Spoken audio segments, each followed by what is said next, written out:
ठीक ठीक है। हेलो दोस्तों, कैसे हैं आप लोग? आई होप अच्छे होंगे, बहुत ही अच्छे होंगे, मस्त होंगे और अच्छे से पढ़ाई करते होंगे। आज आपके सामने मौजूद है गोविंद पंडित, आपका अपना यूट्यूब चैनल में स्वागत करता है। चलिए, आज जो हम लोग बात करेंगे वो बात करेंगे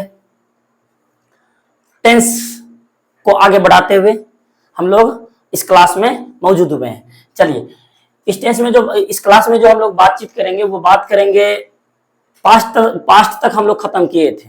यानी मतलब पास्ट टेंस के जो 4 टाइप्स होते थे, ठीक ना, तो उसको हम पास्ट तक हम निर्माण किए थे। पास्ट टेंस कितने प्रकार के, यानी 4 प्रकार के, और प्रेजेंट टेंस कितने प्रकार के, 4 प्रकार के, राइट। तो प्रेजेंट टेंस पास्ट टेंस हो गया था। अब बात करते हैं फ्यूचर का, राइट। फ्यूचर को बात करने से पहले कल हम आपको एक बात बताए थे कि ये बताए थे आपको कि sir time plus action, action information और नॉन एक्शन इंफॉर्मेशन,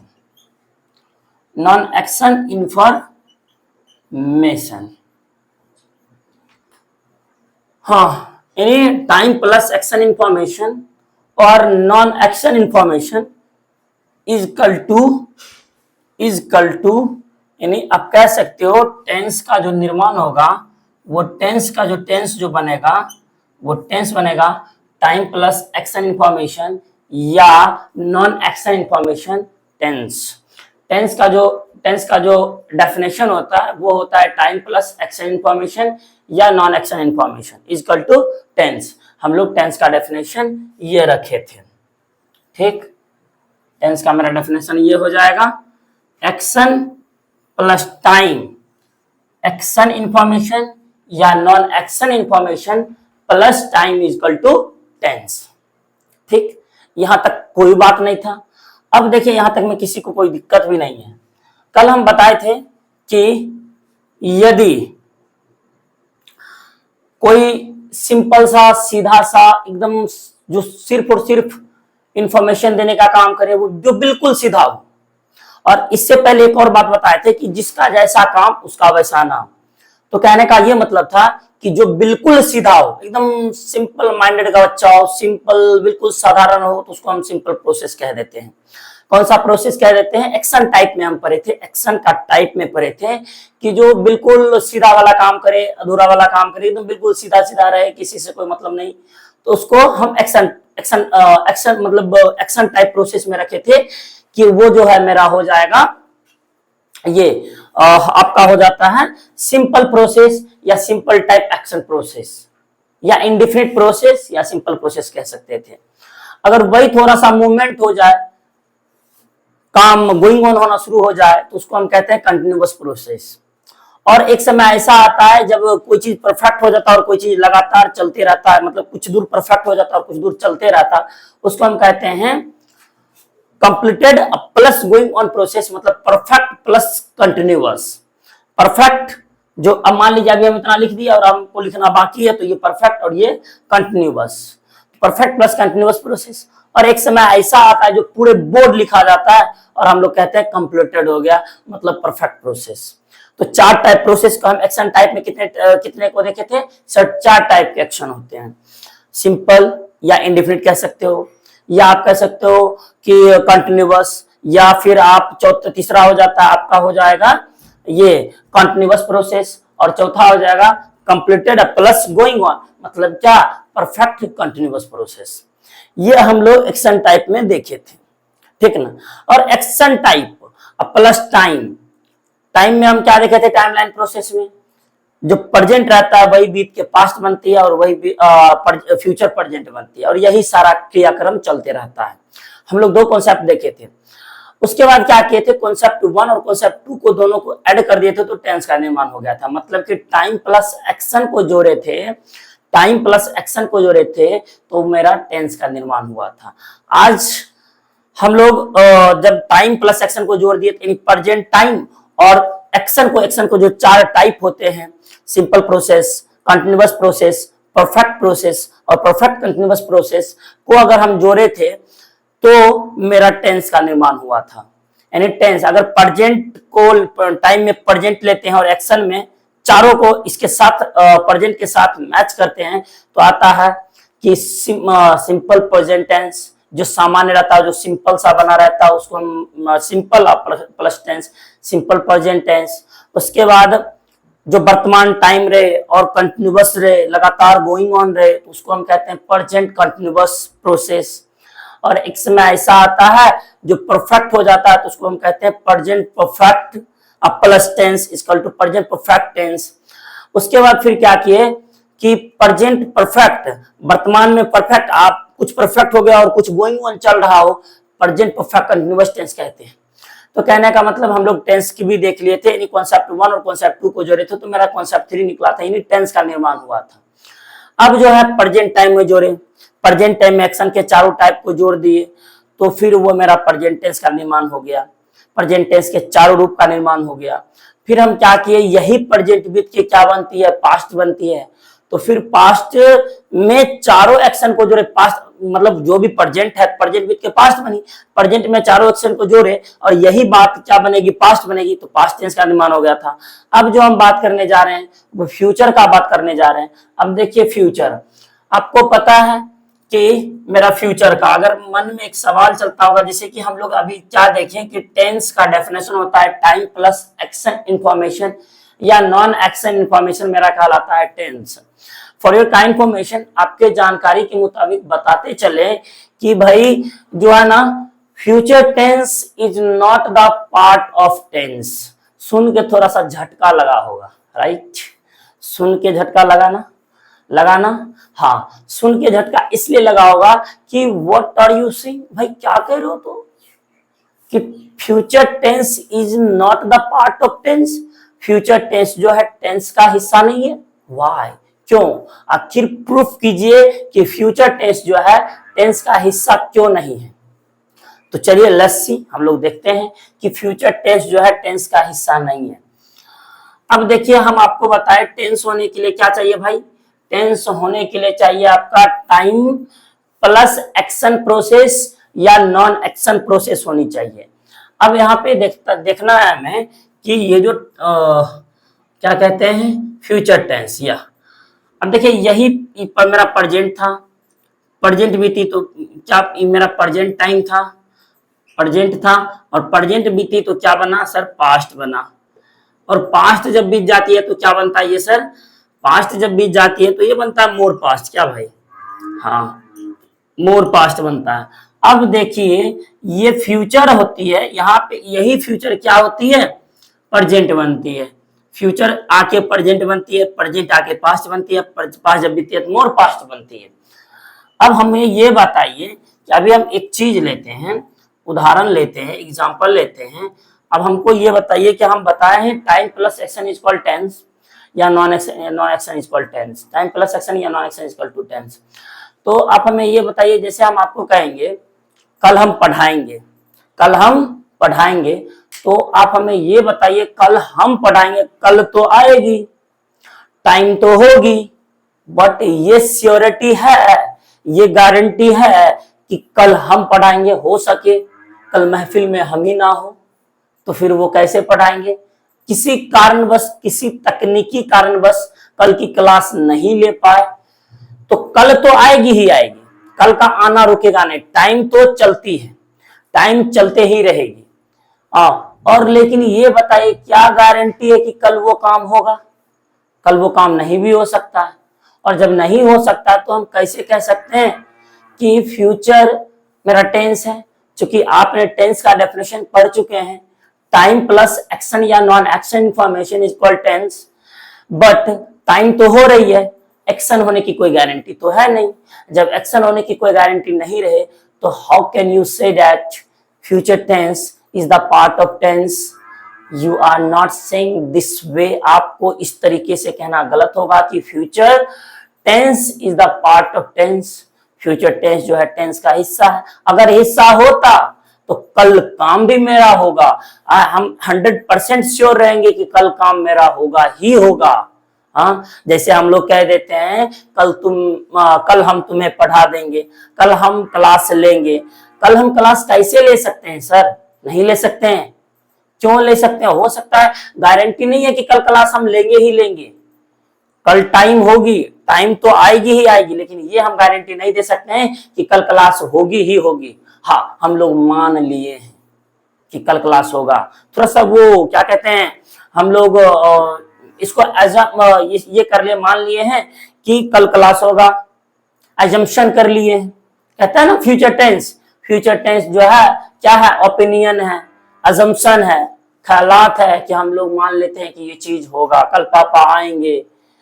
क्या पता कल पापा को कुछ हो जाएगा तो कैसे आएंगे? कल तो आएगी, लेकिन कल का टाइम, कल का काम होना अनफिक्स है, फिक्स नहीं है। और टेंस का डेफिनेशन कहता है टाइम प्लस एक्शन। एक्शन बोले तो क्रिया, कुछ न कुछ क्रिया होनी चाहिए, टाइम के साथ होनी चाहिए, तब वो मेरा टेंस कहलाएगा, अन्यथा नहीं कहलाएगा। तो देखिए यहाँ पे, अगर आप कहोगे I will, sorry, I shall go there. अच्छा, एक और बात है, ठीक है, अगर टेंस जो है, फ्यूचर टेंस जो है टेंस का हिस्सा नहीं है, तो फिर आखिर इसमें मान क्यों लिया गया है? देखिए, वाकई में फ्यूचर टेंस जो है टेंस का हिस्सा नहीं है, जैसा कि हमने आपको प्रूफ भी किया। अगर टेंस का हिस्सा होता फिर मॉडल वर्ब में क्यों राज करता वो? टेंस शैल या विल होता है ना, शैल या विल से हम लोग पहचान लेते हैं कि फ्यूचर टेंस है। तो सर आपसे हम ये पूछना चाहते हैं कि बताइए, अगर फ्यूचर टेंस टेंस होता तो शैल या विल मॉडल वर्ब में क्यों राज करता? तो आखिरकार इसका कंक्लूजन ये निकला कि फ्यूचर टेंस टेंस का हिस्सा नहीं है। फ्यूचर टेंस जो शैल या विल जो है मॉडल वर्ब्स है। मॉडल वर्ब्स के कई यूजों में से एक यूज हम लोग टेंस की तरह करते हैं, टेंस की तरह मान लिए हैं, इसलिए मेरा फ्यूचर टेंस को हम टेंस में जगह देते हैं, अन्यथा हम नहीं दे सकते थे। ठीक ना? तो चलिए देखते हैं। अब यहां पे देखना है कि अगर बात करेंगे हम फ्यूचर का, फ्यूचर टाइम का, यानी हम फ्यूचर टेंस का बात करते हैं, तो देखिए, अगर कोई काम, वही बात, जो प्रेजेंट था बीत के पास्ट बनी, और फ्यूचर बीत क्या आएगी? प्रेजेंट के स्थान पे आएगी। तो जैसा प्रेजेंट का बनावट रहेगा, उसी तरह फ्यूचर का भी बनावट होनी चाहिए क्या? तो देखिए, फ्यूचर टेंस जो हो जाएगा, आप अगर कोई सिंपल रखा हुआ है, सिंपल है, तो सिंपल फ्यूचर, फ्यूचर टेंस, वही बात। अब अगर कोई बात फ्यूचर है तो क्या हो जाएगा? Future continuous. अगर हलचल चल रही है, कुछ एक्टिविटी हो रही है, या एक्शन गोइंग ऑन है, तो आप कह सकते हो फ्यूचर कंटिन्यूअस टेंस। अब देखिए, simple simple future tense, future continuous. अब मान लीजिए कोई चीज परफेक्ट हो गया, तो आप कह सकते हो फ्यूचर परफेक्ट टेंस। अब कोई चीज परफेक्ट हो गया और चल भी, परफेक्ट भी हो गया और चल भी रहा है, मतलब आधा परफेक्ट हुआ और आधा चल रहा है, तो हम कह सकते हैं फ्यूचर परफेक्ट कॉन्टिन्यूअस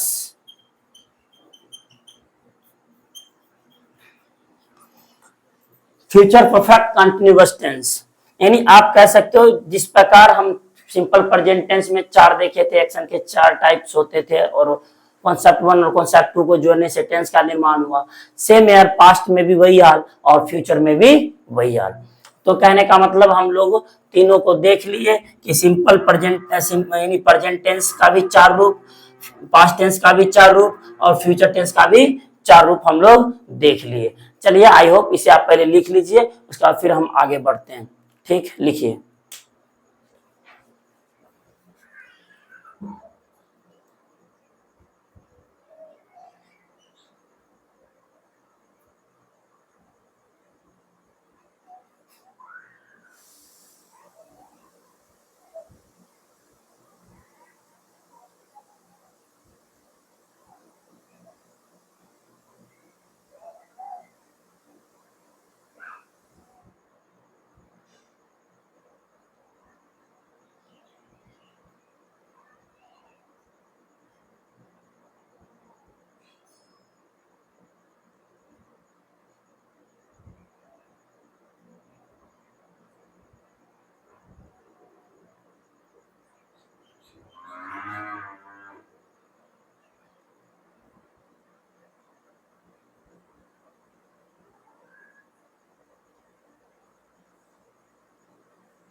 चलिए लिख रहे होंगे आई थिंक।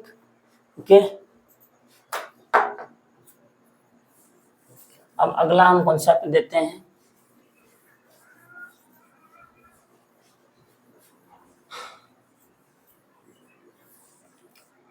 तो आज अभी हम क्या देखें, टेंस का जो अभी तक आपने क्या पढ़ा होगा, याद किया होगा आप लोग। क्या याद किए होगे कि टेंस 3 प्रकार के होते हैं, प्रेजेंट टेंस 4 प्रकार के होते हैं, पास्ट टेंस 4 प्रकार के होते हैं, फ्यूचर टेंस 4 प्रकार के होते हैं। ऐसे कर करके याद किए होंगे आप लोग, रटा रटाया वाला किस्सा चल रहा है। ठीक है, ऐसे नहीं करना, एकदम विदाउट, एकदम वकायदा रूप में देखना कि आखिर इसकी उत्पत्ति कैसे हुई, ये चीज हुआ तो हुआ कैसे हुआ। तो चलिए अब जो है अगला कॉन्सेप्ट लिखिए।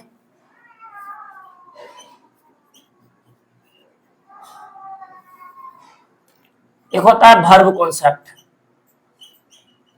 Verb concept. चलिए वर्ब कॉन्सेप्ट में हम लोग देखते हैं वर्ब कॉन्सेप्ट, वर्ब का क्या कॉन्सेप्ट। तो चलिए वर्ब को हम लिखते हैं भाई,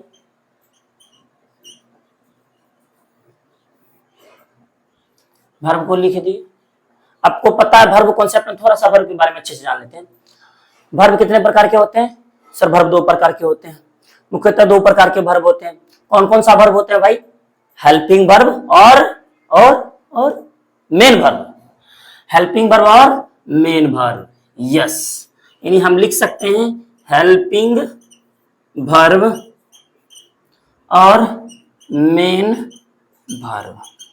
वर्ब कॉन्सेप्ट में हम अच्छे से समझ रहे हैं, उसके बाद फिर हम आगे आएंगे। हेल्पिंग वर्ब और मेन वर्ब। हेल्पिंग वर्ब का दूसरा नाम क्या होता है भाई? थोड़ा जोर से बोलना। हेल्पिंग वर्ब का दूसरा नाम होता है एक्जुलरी वर्ब, ठीक है ना, एक्जुलरी वर्ब। हेल्पिंग वर्ब का दूसरा नाम होता है एक्जुलरी वर्ब, जबकि मेन वर्ब का दूसरा नाम होता है सर, क्या होता है मेन वर्ब का दूसरा नाम? प्रिंसिपल वर्ब, ठीक है ना, प्रिंसिपल वर्ब। और भी नाम होते हैं, बट हमें ये थोड़ा सा ज्यादा चर्चित में रहता है, इस वजह से इसको हमें लिखना पड़ा। अब देखिए ये हो गया हेल्पिंग वर्ब, मेन वर्ब। आपको पता है हेल्पिंग वर्ब की संख्या तो 24 होती है, बहुत अच्छे से पता होगा आप लोग को, बहुत ही अच्छे से पता होगा। जबकि मेन वर्ब की संख्या क्या होती है सर? अनलिमिटेड होती है, अनलिमिटेड, अनलिमिटेड होती है। इसकी संख्या अनलिमिटेड होती है, अनगिनत होती है।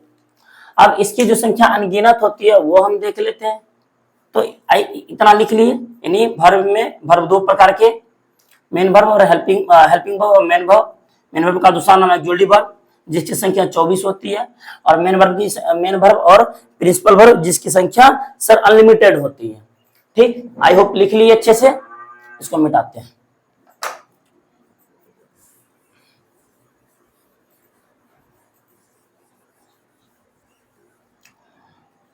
अब जो बताइए आप लोग, अभी जो आप लोग दिए हैं हेल्पिंग वर्ब की संख्या जो 24 होती है, यानी हेल्पिंग वर्ब जो लिखे हैं आप लोग, हेल्पिंग वर्ब की संख्या जो लिखे हैं 24, ये 24 का नाम हम लोग देख लेते हैं। क्या कैसा रहेगा नाम? देख लेंगे भाई, बहुत ही अच्छा रहेगा। चलिए देखते हैं हेल्पिंग वर्ब की संख्या जो 24 होती है वो कौन कौन होती है sir? Is, am, are, was, were, do, does, did. Is, am, are, was, were, do, does, did, can, could, shall, should, may, might, need to, ought to,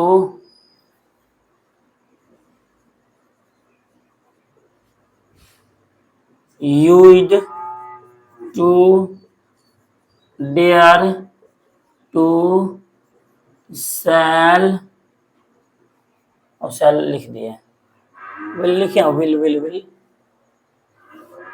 will नहीं लिखे, विल, वुड,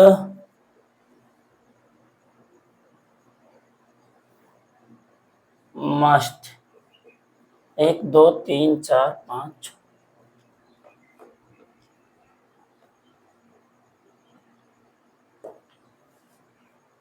3 छूट रहा। इज मार was were has have had नहीं लिखे, has have और had. ठीक, तो अब देखिए हेल्पिंग वर्ब की संख्या कितनी हो गई? 24। Is am are was were do does did can could shall should may might need to ought to use to dare to will would must has have had. ये आपका मतलब हेल्पिंग वर्ब जो हो गई वो 24 हो गई। हेल्पिंग वर्ब संख्या कितने है भाई? 24, 24। आइए आप इसे भी लिख लिए होंगे, इसको मिटाते हैं। ठीक है, लिखिए पहले इसे। अब देखिए मेन वर्ब जो होती है,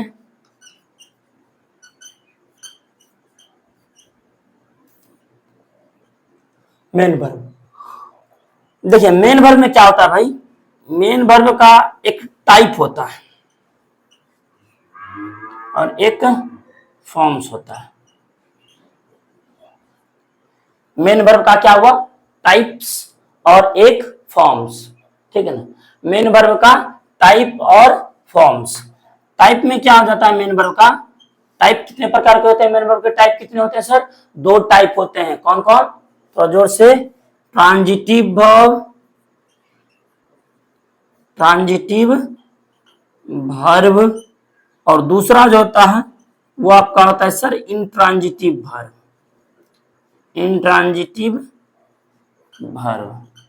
बहुत अच्छा, सुपर। जबकि फॉर्म्स, आइए फॉर्म्स क्या क्या होता है? फॉर्म्स आपका हो जाएगा V1। ठीक, यानी फर्स्ट, इसको हम लोग कहते हैं first form of main verb. ठीक है ना, first form of main verb. उसी तरह जिसे हम लोग कह देते हैं, इसी को हम लोग कहते हैं प्लूरल वर्ब, प्लूरल वर्ब, इसी को हम लोग कहते हैं प्लूरल वर्ब। ठीक, अब देखिए यहां पे V2 मेरा क्या हो जाएगा? Past form of main verb, past form of main verb. और V3 मेरा क्या हो जाएगा?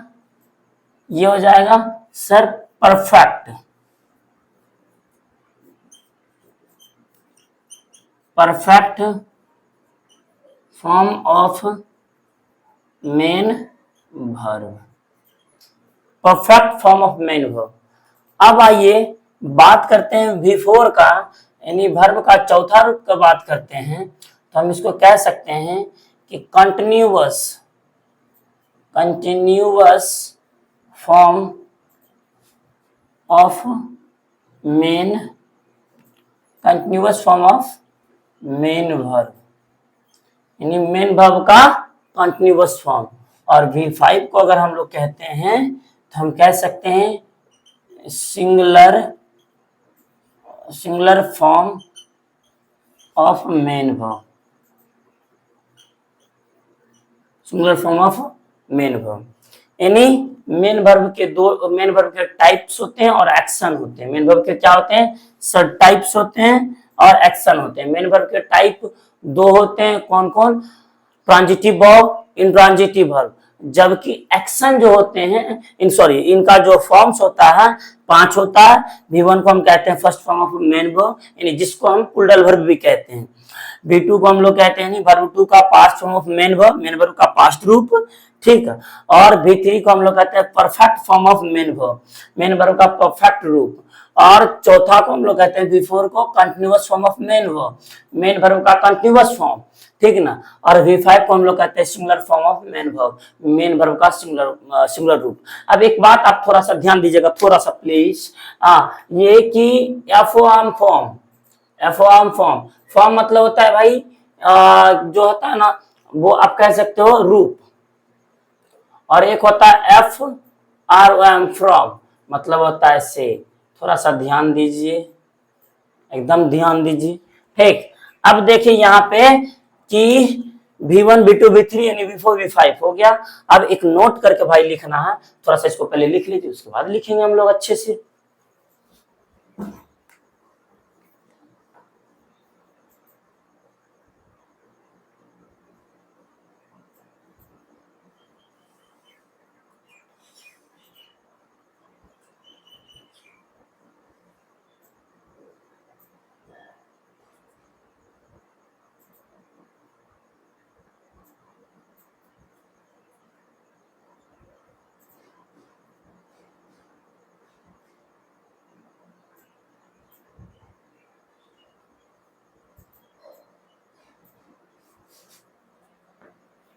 चलिए इसको मिटाते हैं भाई। अब जो है इसको मिटा देते हैं। ठीक, अब आप लोग लिख लिए होंगे, अच्छे से लिखे होंगे। ठीक,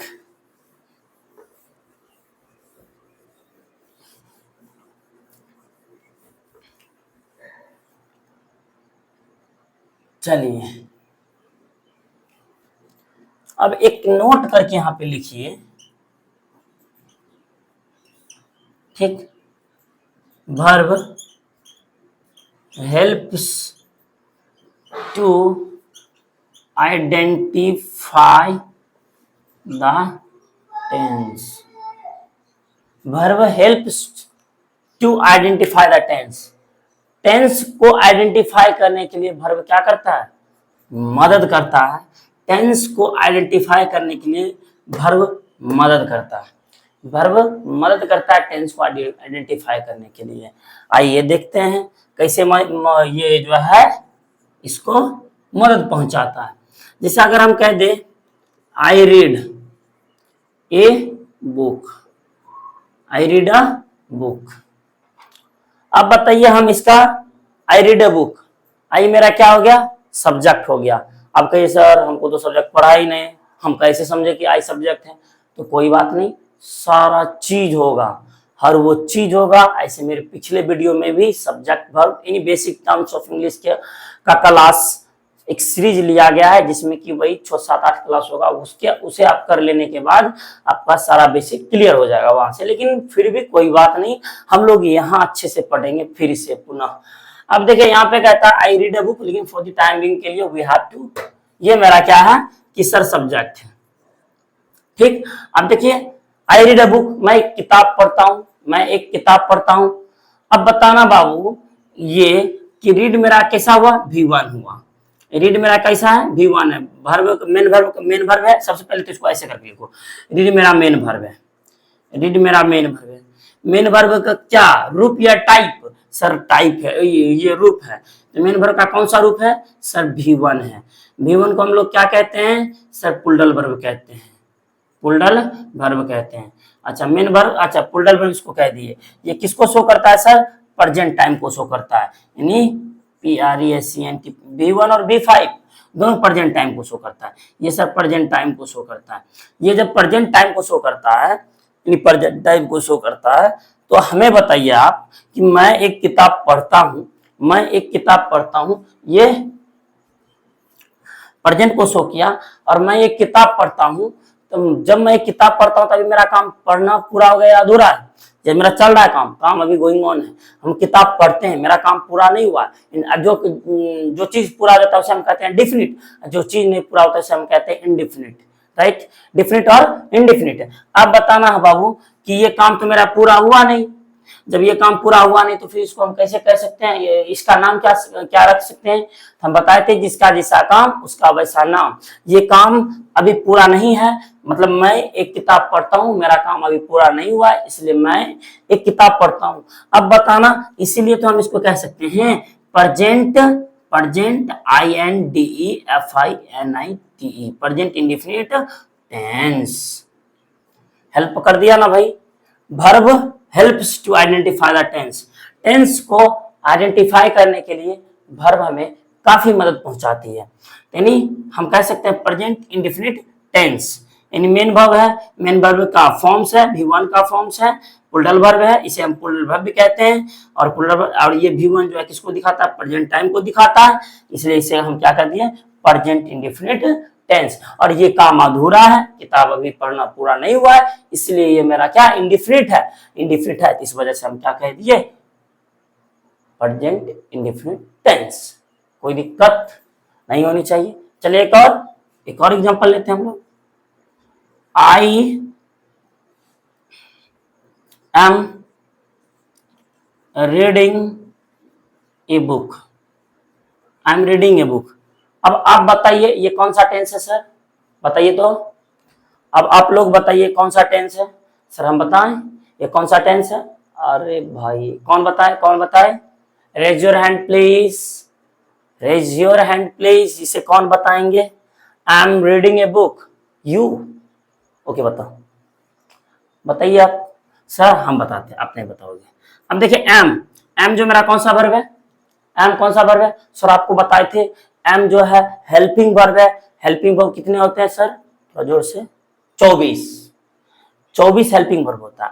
जब 24 हेल्पिंग वर्ब होता है तो is, am, are, was, were, has, have, had, do, does, did, can, could, should, shall, shall, should, will, would, may, might, need to, use to, dare to, must. I think 24। Okay, और यही 24 verb मेरा क्या है, helping verb का आता है। तो बताइए ये मेरा क्या है सर, एचबी है। और एम हेल्पिंग वर्ब है, और एम से किसका बोध होता है सर, प्रेजेंट टाइम का बोध होता है, PRESENT प्रेजेंट। अगर हम कह दें मैं विद्यार्थी हूं, आई एम स्टूडेंट, एम मेरा क्या है, प्रेजेंट टाइम को शो करता है, तो सर ये प्रेजेंट हो गया।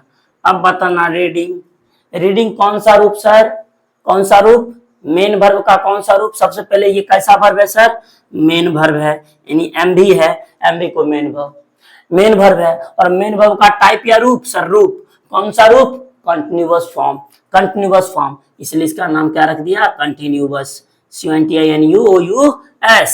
और हम बताए थे कि जो टाइम को दिखाए और जो एक्शन को दिखाए that is called my tense.